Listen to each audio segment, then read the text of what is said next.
Salam, jemaat yang dikasihi Tuhan Yesus Kristus. Renungan firman Tuhan hari ini saya berjudul bertumbuh dalam Yesus. Diambil dari Kolose 2 ayat 6 sampai 7. Kamu telah menerima Kristus Yesus Tuhan kita. Karena itu hendaklah hidupmu tetap di dalam Dia. Hendaklah kamu berakar di dalam Dia dan dibangun di atas Dia. Hendaklah kamu bertambah teguh dalam iman yang telah diajarkan kepadamu. Dan hendaklah hatimu melimpah dengan syukur. Saudara, untuk bertumbuh dalam Kristus, untuk menjadi dewasa dalam Kristus,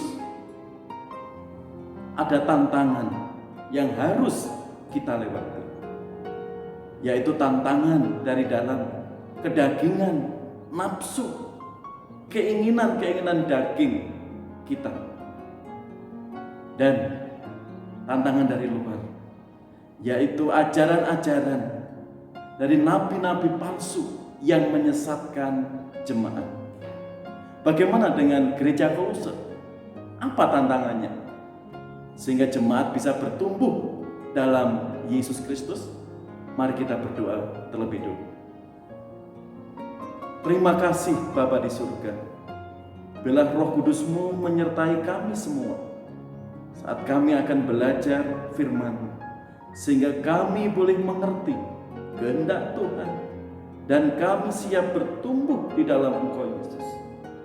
Dan kami siap untuk belajar firman di dalam Putra-Mu Yesus Kristus. Kami sudah berdoa. Amin. Saudara yang dikasih Tuhan, latar belakang gereja Kolose. Bagaimana jemaat Kolose dirintis, didirikan oleh Paulus kurang lebih tahun 52 sampai 53. Dan surat ini dikirim kurang lebih tahun 61 saat Paulus dipenjara di Roma. Disitulah gereja Kolose menghadapi tantangan, yaitu tantangan dari luar, ajaran-ajaran nabi palsu yang filsafat mengajarkan yang bertentangan dengan nilai-nilai iman Kristen. Jika kita lihat Kolose 2 ayat 8 di sini, hati-hatilah supaya jangan ada yang menawan kamu dengan filsafatnya yang kosong dan palsu menurut ajaran turun-temurun dan roh-roh dunia, tetapi tidak menurut Kristus. Jadi jemaat Kolose saat itu sedang mengalami kebimbangan, kegoncangan iman setelah dirintis kurang lebih 8 tahun. Dan Paulus mendengar keadaan jemaat di situ. Karena itu dia segera mengirimkan surat ke gereja Kolose dengan isi yang kita baca tadi, yaitu Kolose 2 ayat 6 dan 7. Kamu telah menerima Kristus Yesus Tuhan kita. Karena itu hendaklah hidupmu tetap di dalam Dia. Hendaklah kamu berakar di dalam Dia dan dibangun di atas Dia. Hendaklah kamu bertambah teguh dalam iman yang telah diajarkan kepadamu, dan hendaklah hatimu melimpah dengan syukur. Saudara, bertumbuh dalam Yesus diibaratkan ayat-ayat tadi seperti pertumbuhan sebuah pohon. Bagaimana pohon itu bisa bertumbuh baik, berdaun lebat, dan menghasilkan buah yang tentunya dinantikan yang menang. Di sini perlu perhatian khusus. Perhatikan, hendaklah kamu berakar di dalam Dia dan dibangun di atas Dia, seperti pohon kelapa di slide ini, yaitu ada akar, ada batang, buah, bunga, dan daun. Tekankan di situ, hendaklah kamu berakar di dalam Dia dan dibangun di atas Dia. Pohon kelapa bisa bertahan, bisa berdiri kokoh dan menghasilkan buah yang lebat, tentunya berakar yang baik. Jika kita perhatikan, hendaklah kamu berakar di dalam Dia, berakar di dalam Kristus. Fungsi akar, jika kita lihat secara sederhana, fungsi akar sumber makanan. Jadi akar fungsi mencari sumber makanan nutrisi, baik organik dan anorganik, sehingga akar itu bertumbuh semakin kuat dan besar, menjalar ke tanah, mencari sumber air, nutrisi makanan, sehingga menghasilkan pohon itu berkualitas baik. Dan fungsi akar juga memperkuat batang pohon tersebut. Sebenarnya banyak saudara fungsi akar, tapi dua itu menolong kita memahami apa yang dikatakan firman Tuhan ini. Hendaklah kamu berakar di dalam Dia. Dengan berakar, dengan menancapkan, dengan berserah kepada Yesus sungguh-sungguh, di situ orang bisa bertumbuh dengan baik. Saudara, jika Anda lihat slide di sini, yaitu pohon kurma. Jika kita melihat bagaimana orang menanam pohon kurma di tengah tanah yang tandus atau di padang gurun, nanam menggali kurang lebih 1 meter, lalu biji kurma itu dimasukkan, tidak langsung ditimbun dengan tanah. Tatkala biji dimasukkan dengan lubang yang kurang lebih 1 meter itu, biji itu ditindih, diberi batu.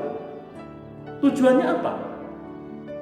Supaya batu itu menekan biji kurma itu, dan biji kurma itu akarnya tumbuh ke dalam, mencari sumber air dengan kedalaman yang cukup itu. Lalu akar mulai bertumbuh, dan seiring pertumbuhan akar yang baik, lalu akan muncul tunas, dan tunas itu akan menggulingkan batu tersebut. Karena itu pohon kurma bisa bertahun-tahun bertahan hidup dan tetap subur meskipun di tengah padang gurun. Saudara, karena itu firman Tuhan tadi, untuk menangkal ajaran-ajaran yang sesat, filsafat-filsafat yang kosong, firman Tuhan nasihati, hendaklah kamu berakar di dalam Kristus dan dibangun di atas Dia. Apa maksudnya dibangun di atas Dia? Kehidupan kita dihiasi dengan mengimani setiap firman Tuhan, dengan rajin berdoa, dengan rajin bersekutu. Di situ hal yang menguatkan. Karena apa? Kita sudah berakar di dalam Kristus. Kita sudah mempunyai fondasi yang Yesus tanamkan, anugerahkan dalam hidup kita. Jika kita perhatikan filosofi akar, ya, akar itu banyak orang mengibaratkan ikhlas, tidak sombong, rendah hati. Jika kita melihat kerja akar di tempat yang sunyi, tidak banyak orang yang melihat, kerjanya 24 jam. Ada kerikil, ada batu, ada pasir, terus dia mencari sumber air. Kalau tidak ikhlas, tentunya dia akan berhenti mencari. Tidak sombong atau rendah hati di sini. Bayangkan, di gambar ini ada pohon jeruk yang berbuah lebat.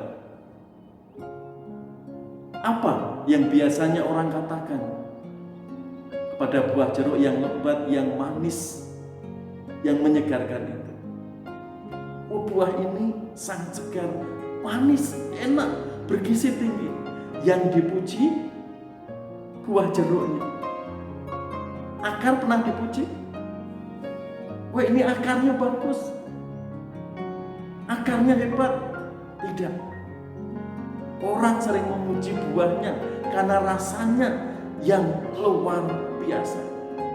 Jarang memuji akarnya. Padahal tanpa akar, jeruk yang manis, yang menyegarkan itu tidak bisa berbuah. Artinya apa? Filosofi akar di sini. Ketidaksombongan, ada rendah hati. Semuanya dipuji, tapi akar tidak pernah dipuji. Padahal buah itu tanpa akar yang baik tidak bisa buah itu bertumbuh dengan. Saudara, jika kita lihat akar di sini, karena itu firman Tuhan tadi, kamu sudah berakar di dalam Kristus, mengenal Kristus, hendaklah dibangun di dalam Dia. Kalau kita mengakar terus di dalam Yesus, saudara, seperti firman Tuhan Yeremia 17 ayat 78, dikatakan diberkatilah orang yang mengandalkan Tuhan, yang menaruh harapannya pada Tuhan.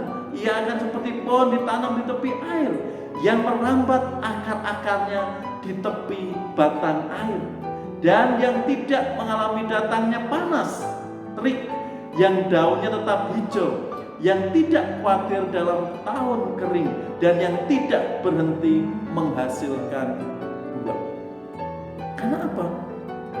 Berakar di dalam Yesus Kristus, seperti pohon yang ditanam di tepi aliran sungai. Meskipun tahun-tahun kering, tetap hidup, tetap bertahan, dan tetap menghasilkan buah. Tentu mengatasi ajaran sulit, hendaklah kamu berakar di dalam Dia dan dibangun di atas Dia. Ini sangat penting. Kalau orang nggak bertumbuh dalam Kristus, mudah terjerat ajaran-ajaran, filsafat-filsafat yang kosong, yang bertentangan dengan nilai-nilai iman Kristus. Karena itu bertumbuh dalam Yesus, jika kita melihat struktur di sini, harus berakar, harus dibangun. Dampaknya apa? Iman makin teguh. Kalau iman makin teguh apa? Kita bisa berlimpah dalam syukur. Semua diawali dari akar. Karena itu pentingnya kita harus dibangun di dalam Yesus Kristus.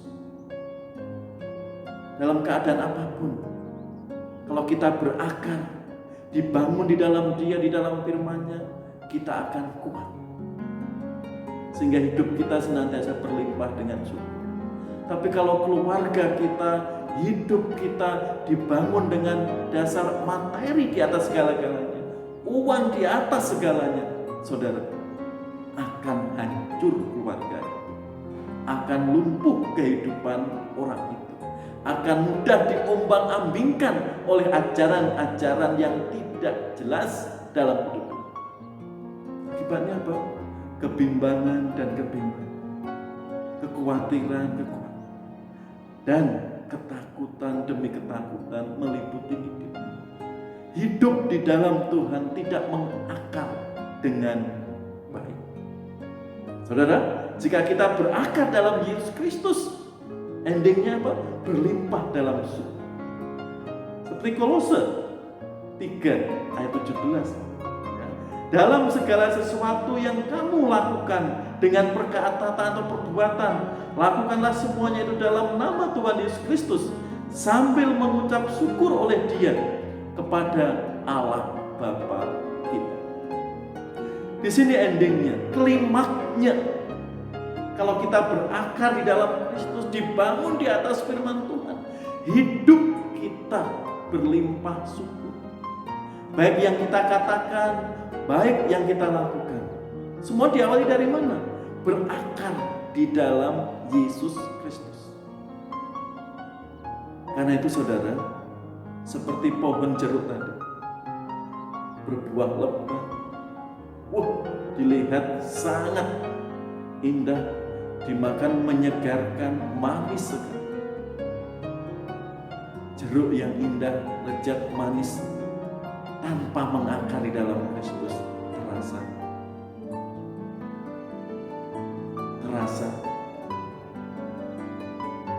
Jadi ucapan syukur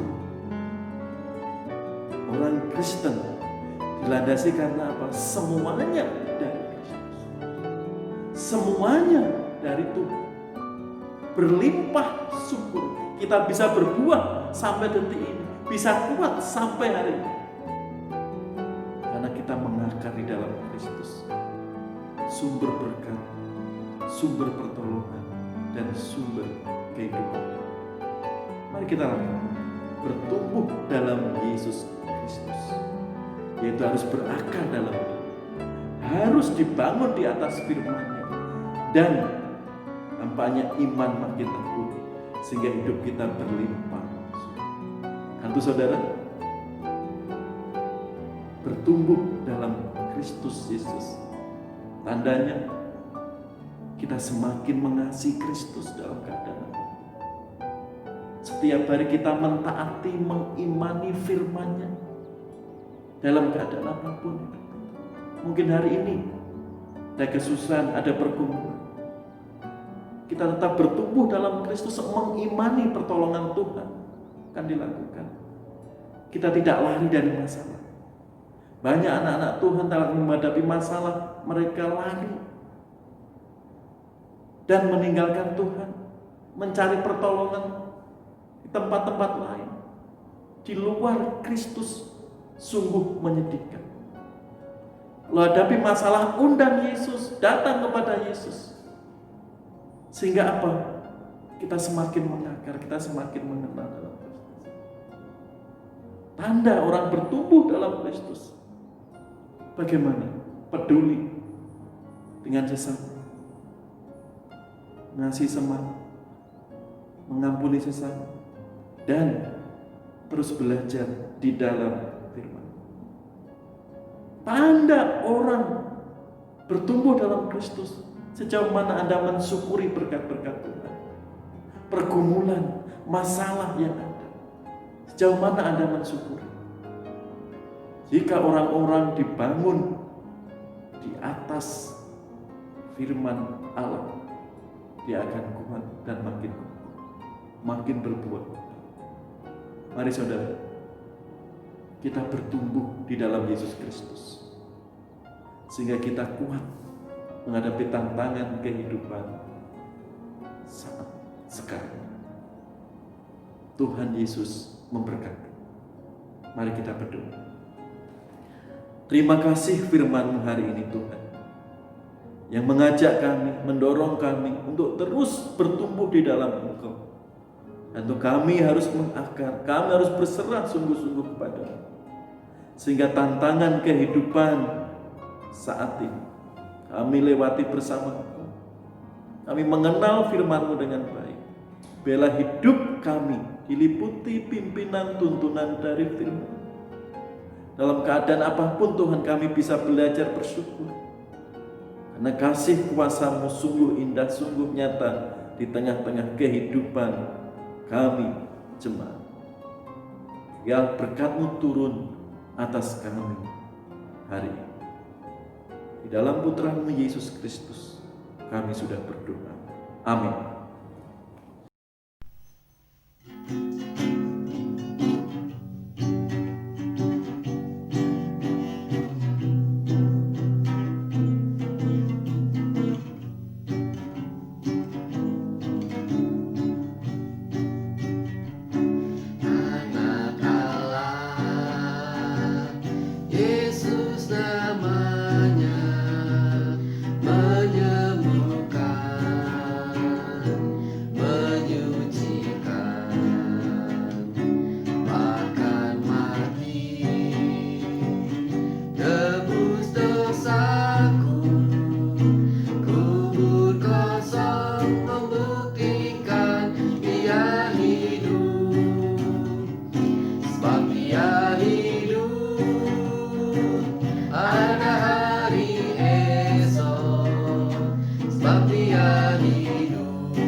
setia hidup.